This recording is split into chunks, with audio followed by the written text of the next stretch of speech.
Are you caring so much that you're carrying stuff that's not even yours?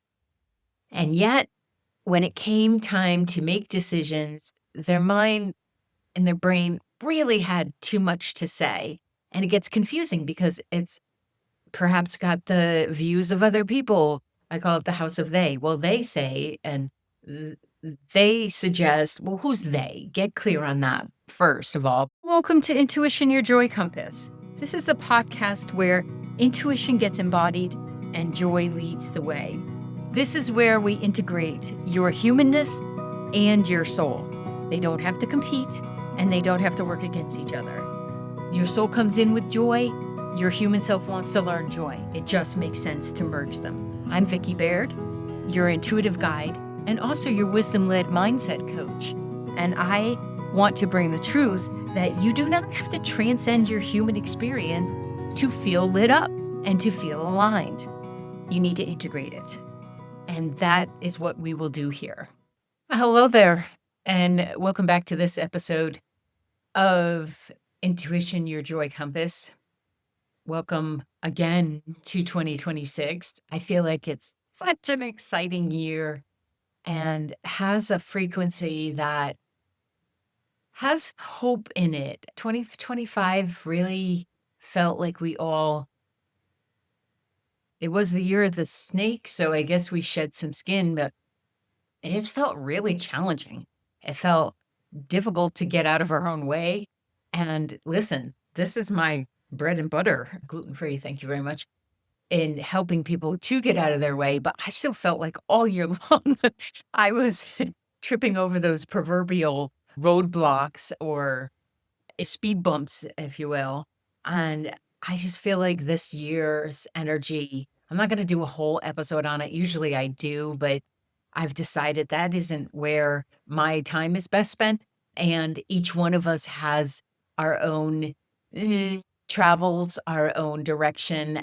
And while I hope it was helpful in the past, I know people looked forward to it.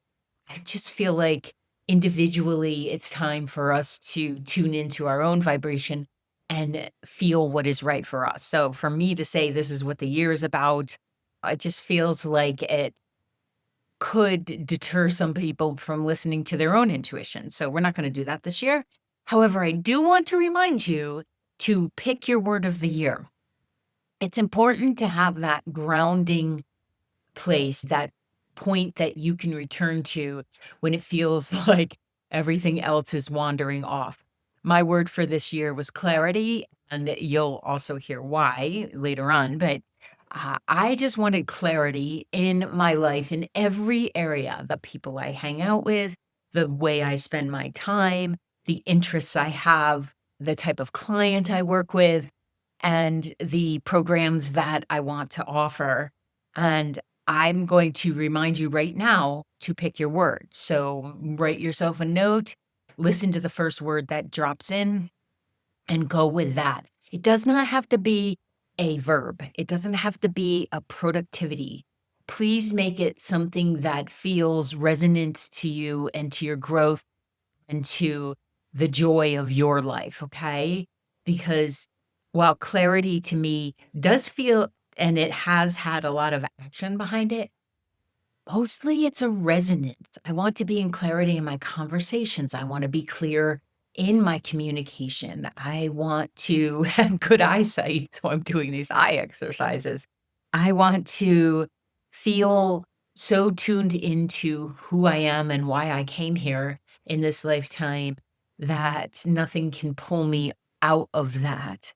So, what's your word? What matters to you? What feels right for you to use as your anchor for this year? It will also help you when your mind is so loud that you can't hear your own messaging. You can't hear your known voice, not just your own voice, but your known voice. And that's actually what we're going to talk about today. So good segue, Vic. Thank you very much, Vic. When our mind is very loud, it can feel like you can't make any decisions. And it can also really be mean to us in speaking and telling us we're wrong or you don't know what you're talking about. And when our mind gets really loud, it's really hard to make decisions that matter. And it's really hard to make decisions when they matter. So not all of them can be pondered or put off or addressed later. Some decisions have to be made in the moment. And if your head is really loud, it's hard to do that. And it's not because you're broken, you're not behind, you're not doing something wrong. Most people, most of the women that I work with, okay, all of the women that I work with are really smart, really intuitive, self aware humans, and they've done plenty of inner work. Most of them have had other coaches or therapists or, best friends that they talk this out with when they show up for me or with me. They're very thoughtful. They care. Sometimes they care to the point where they're carrying. Does that sound like you? Are you caring so much that you're carrying stuff that's not even yours? And yet, when it came time to make decisions, their mind and their brain really had too much to say. And it gets confusing because it's perhaps got the views of other people. I call it the house of they. Well, they say, and th- they suggest, well, who's they? Get clear on that first of all. But when their heads are so loud, hearing spirit or hearing your own intuition, your knowing, it becomes put off. It becomes at the end of the chain of communication. And oftentimes what's happening is this left brain is coming in and chatting so much that it's bringing all the messages of every conversation you've had, and most especially what was programmed in childhood. And you still care, but when the brain has so much to say, you can't filter as effectively. And then we make decisions that aren't in alignment with who we are, or we make them from the place of fear and our saboteur behaviors. I used to think that I needed to focus more. Come on, Vicky, just focus. And what's the matter with you? Squirrel brain. Not everything has to be lit up energy and, restless lead. Just focus more. And I would get so down on myself, so mean. And I would start critiquing my own intelligence and saying, "You're just not smart enough to focus." And then I realized, no, my brain is just so freaking loud. It's got so much information coming in of not only my childhood or programming that I've had before, but heck, the conversations that's going on in the car that's driving by. So, yes, being intuitive is one of my greatest gifts, but it's so freaking loud sometimes that focus was not going to happen.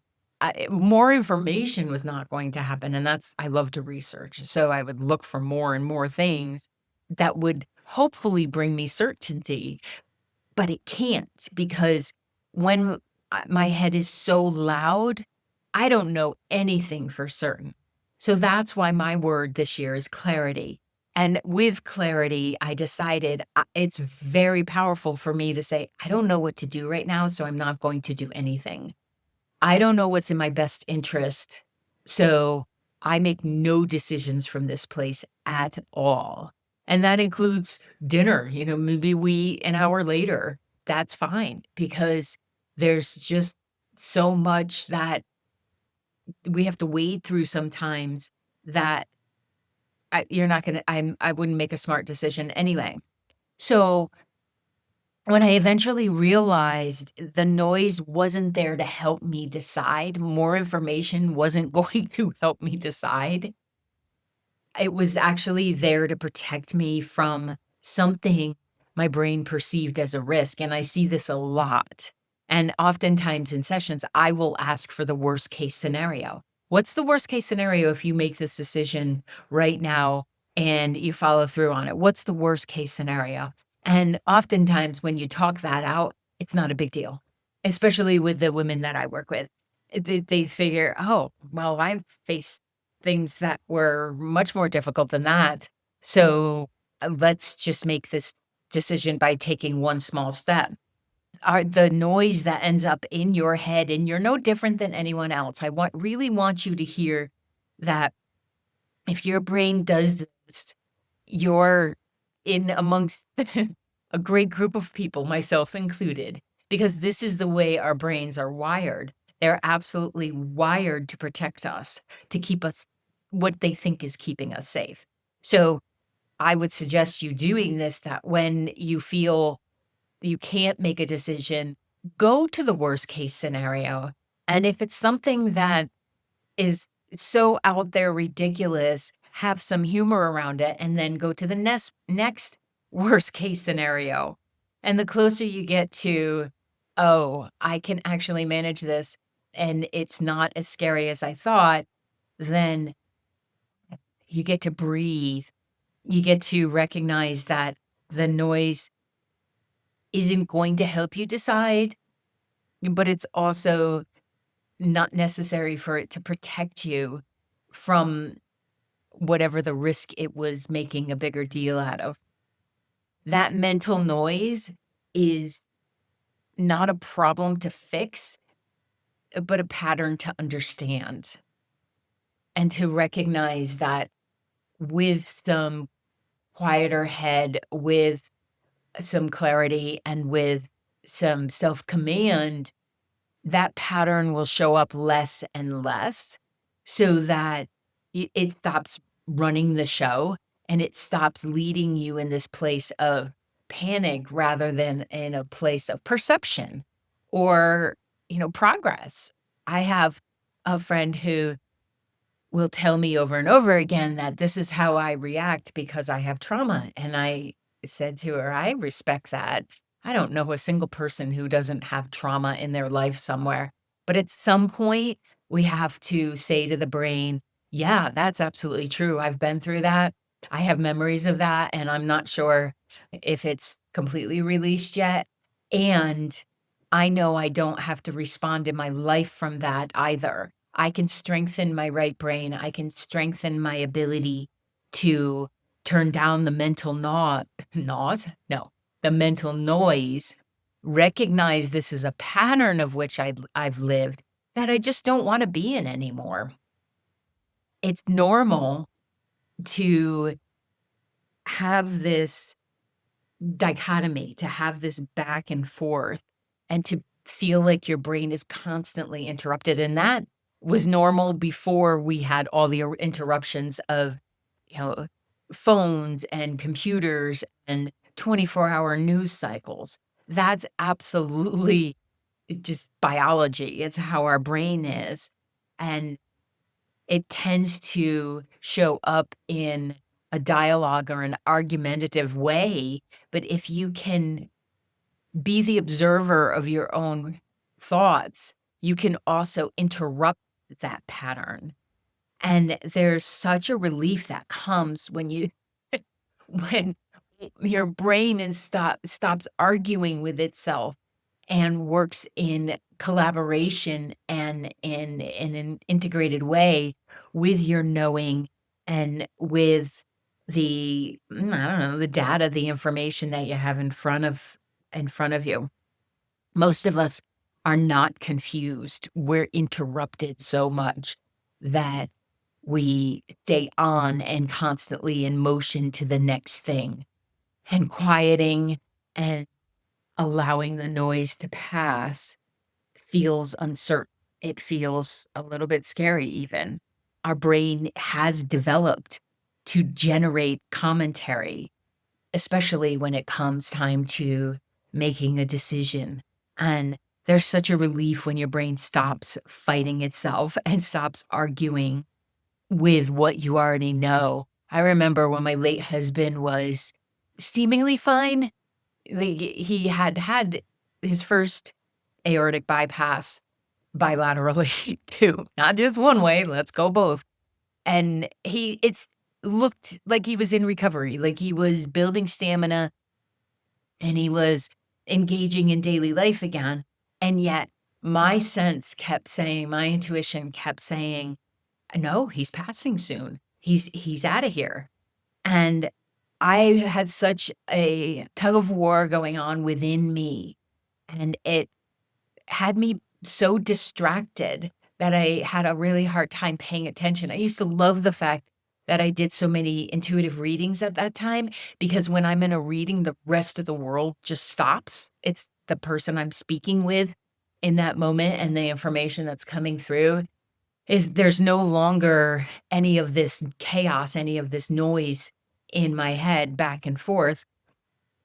And so I remember having this feeling, and I recognize so much in those that I speak to, and I have such empathy because I know that dichotomy and that back and forth stress. It's just stress. And then I remember saying to myself, okay, if that truly is the case, then let me live each day as if it really is our last day together. And those small things that used to drive me a little bit crazy didn't bug me as much because I made a conscious choice to stop fighting the fact that my knowing and my my heart, my soul was feeling his passing, but my loud head kept saying, "He's still here. He's right here. Look, he looks better. His blood pressure's better." All of that. And then, of course, he wouldn't be a late husband if he didn't pass. It did come to pass.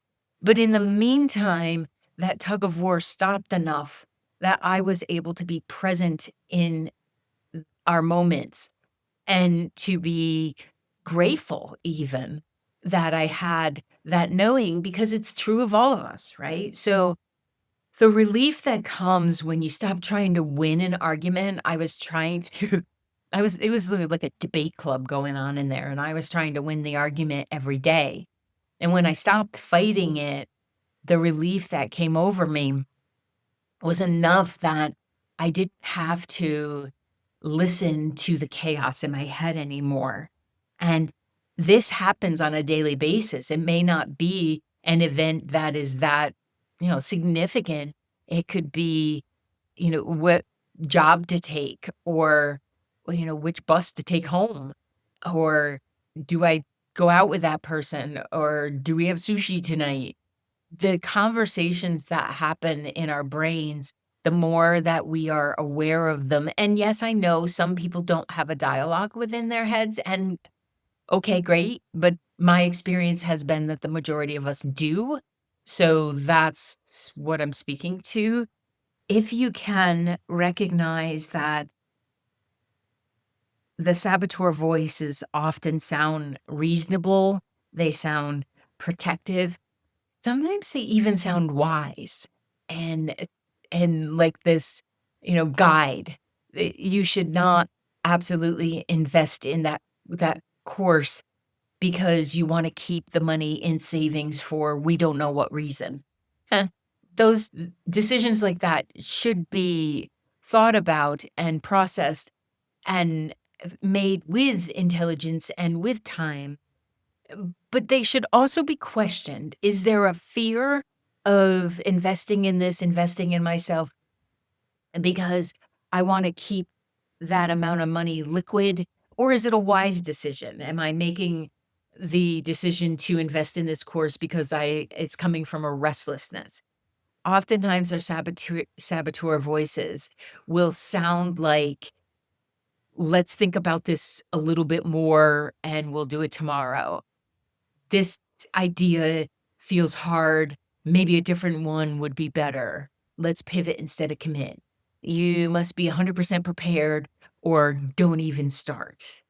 So it sounds wise in those moments for us to pause. And yeah, I do love the pause, but it doesn't always protect us. So we need to be able to observe the conversations that are going on in our heads and the patterns that are happening in a way that's exciting and in a way that allows us to connect with our wise self, right? I had a client who she just knew in every fiber of her being that the employee she had in a position was not the best person for this position. Now, this happens in every business, right? But in this particular case, such a kind person, she didn't want the person to feel bad about themselves. I personally think we're not serving anybody if we keep them in a position that they're not doing a good job in, because ultimately they know. They know. And we need to be the ones that free up their future, especially if you're running a company. You have to be the one that's brave enough to have that conversation.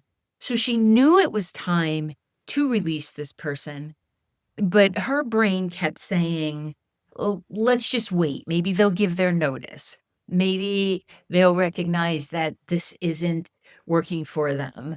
And some people will, but the majority of people are in their own sabotaging behaviors and their saboteur voice, that they can't see that it would be in their best interest to leave that position as well. So, especially if you're owning the company, that's your job. That's your responsibility to have that conversation. But once we quieted the noise and we talked about what's the worst case scenario, he overreacts, he ends up being, a threat in the business. That wasn't going to happen. We knew that from his personality and his kind self, that there's not someone to take over what he was doing. Well, once we talked that out, it was pretty easily divided up. And even through other, assimilation, not giving more work to other people, but shifting the systems that actually freed up a lot of work. It was brilliant in the way that she came to the direction. But in this back and forth, she had been talking herself out of it for weeks, and therefore, in that place of inertia, not moving anything forward, and then he wasn't moving anything forward in his job either.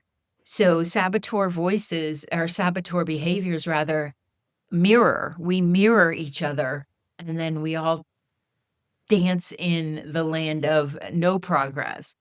But by addressing it and looking at what are the worst case scenarios here, and what is the stinking thinking that's going on in your brain, we can handle each problem, each conflict in thinking in a very systematic way, in a very practical way, and that allows the right brain to come on board and be creative and innovative in the communication. So we came up with a severance plan, even though he had no contract that obligated her to do that, where I asked her, "What would feel good here? We're releasing him, but what would feel good?"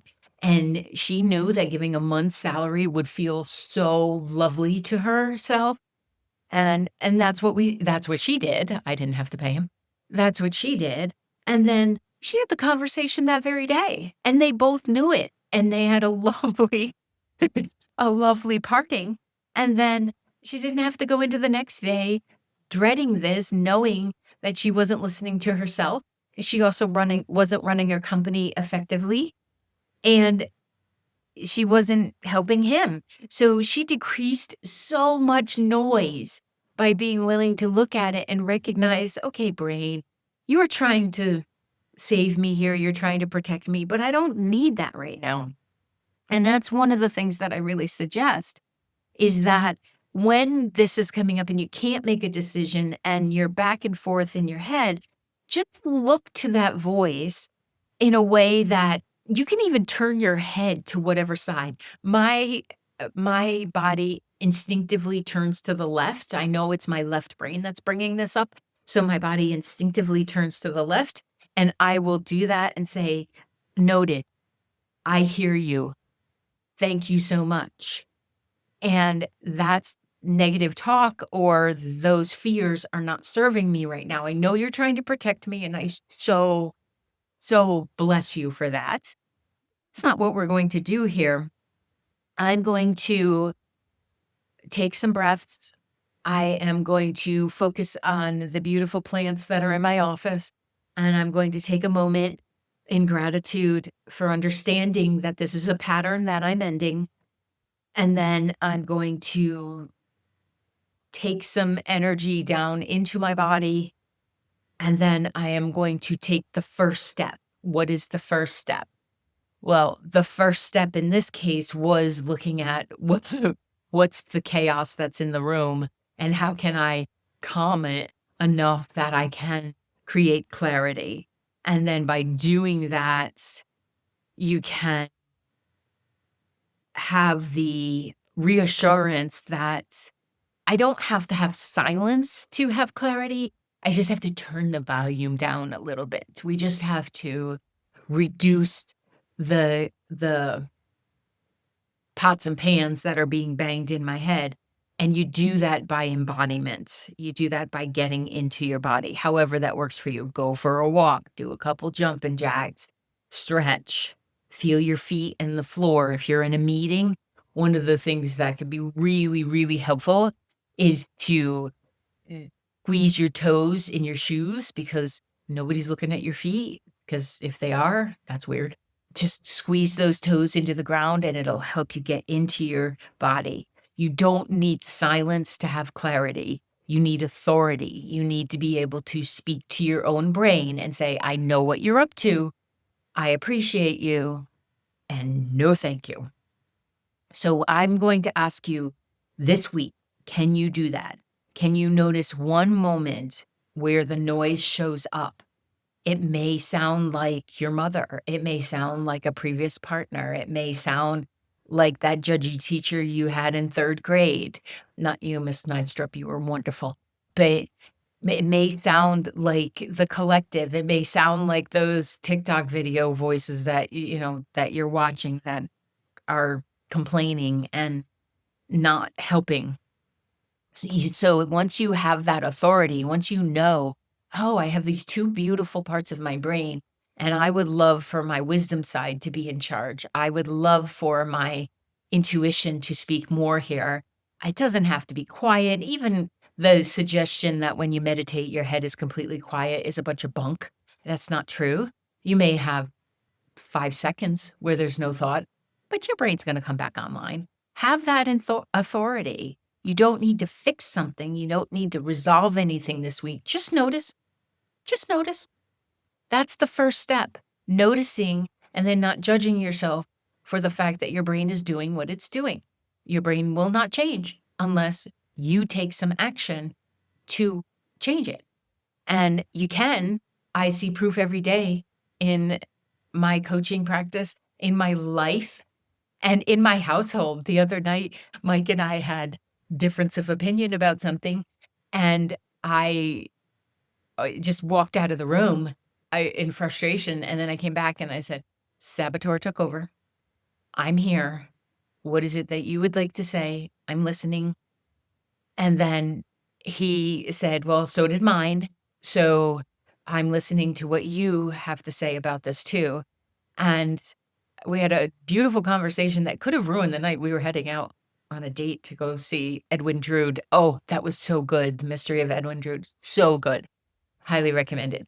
Anywho, being able to recognize the brain is taking over and I'm acting in a way that I don't want to act in is very powerful. And if that's something that you recognize within yourself and you realize, oh, it's not just me that's doing this is exactly why I run my 8-week program, formerly called Mindset Breakthrough.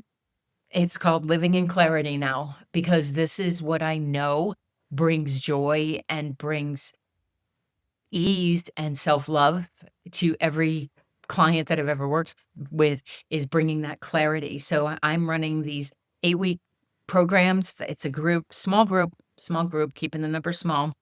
And we use the positive intelligence framework in connection with intuitive development to help you wire your brain in the way that you want it to be wired, not how it's been influenced by how you grew up or society or world around you. So you can actually hear yourself think again. One of my favorite clients says that I help her be a better thinker. And that's been such a warm spot in my heart because Oh, I do love a good clarity thought. So this isn't about fixing. There will be no motivational speeches, no words of affirmation. There will be inspiration, of course, and clarity so that you can learn how to stop obeying every thought that shows up and quiet that brain. And if that sounds helpful, hey, the information's on my website, vickibaird.com, and I would love to have you there. If it doesn't, that's fine. Please don't let your head judge you on this. It's okay. It's not for everybody the first time they hear about it. However, the people that I have taken through it continue to be in contact, and it's a lifelong practice rather than an 8-week thing, and then you don't do it ever again. I just heard from someone this morning who said her travel, which was incredibly interrupted by this big snowstorm that we've gotten, she flowed through it, and that's what I want for people. So if you'd like to join us, March 17th, I'd love to have you there. Thank you so much.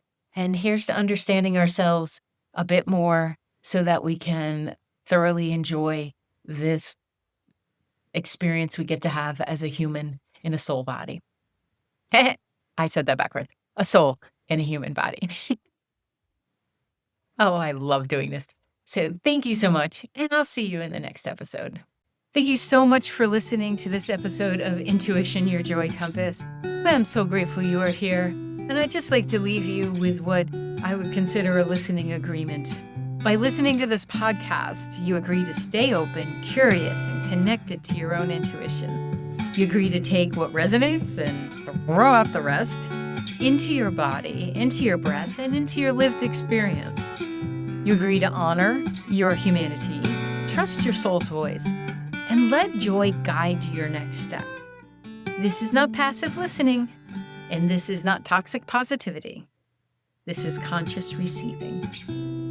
Thank you so much for being here.